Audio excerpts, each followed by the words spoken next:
Hi guys, I hope you're all well. In this video I want to discuss what is the best type of cardio to use within a fat loss phase. Now first, I think it's just important to note that there's no one best type of cardio to use within a fat loss phase. However, hopefully some of the recommendations within this video will help you to decide what may be the best tool to use for you.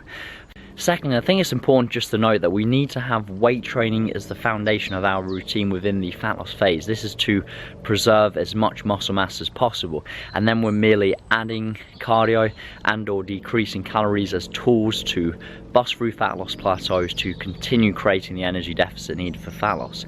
Additionally, it's also important to note that if your goal is merely to lose body fat and maintain as much muscle mass as possible, which is most people's goals, the purpose of cardio is merely just a tool to burn calories. That's all it is, and therefore there's many different types of cardio you could use as tools to merely burn calories.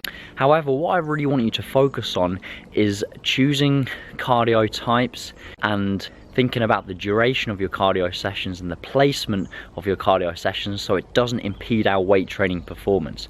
So therefore you really need to be trying to prioritize that weight training as much as possible in terms of trying to maintain our strength and gym performance as much as possible, and therefore that'll allow us to maintain as much muscle mass within the fat loss phase. And that therefore means in terms of placement, we're not placing our cardio sessions immediately before the weight training session, because this will result in strength being lost with it and therefore muscle mass being lost with it. Therefore make sure that cardio sessions, if you're using cardio within a fat loss phase, is going at the end of the session as opposed to immediately before the training session. It could be on another day completely, a rest day from weight training, or another time of the day completely. We're just avoiding that time immediately before the weight training session. Additionally, the next thing to consider is what I've spoken about before, is trying to use the minimum effective dose to bust through a fat loss plateau. So the ultimate goal of fat loss is really trying to lose body fat on as many calories as possible, still seeing fat loss progress, performing as little cardio as possible, and just performing weight training.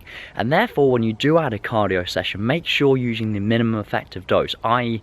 the minimum amount possible to basically bust through that fat loss plateau. And that typically means shorter cardio sessions, so it could be say a 10-minute HIIT session, it could be possibly a half-an-hour lift session, low intensity steady state, maybe an incline walk on the treadmill, or a 20-minute moderate intensity session could be a cycle, for example, a moderate intensity.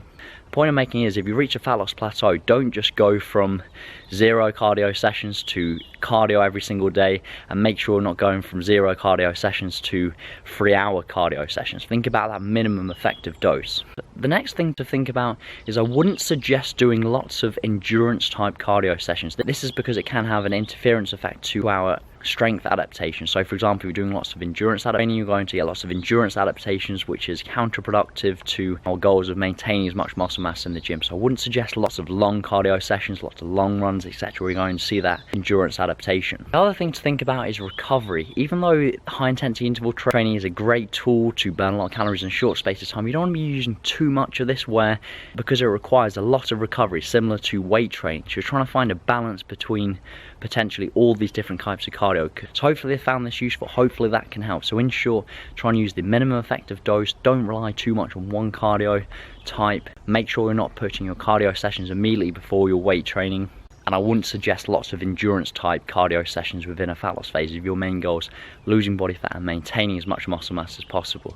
So hopefully you've enjoyed the video. I like the video, I've enjoyed it. Subscribe to the channel if you haven't already. I look forward to speaking to you soon. Take care.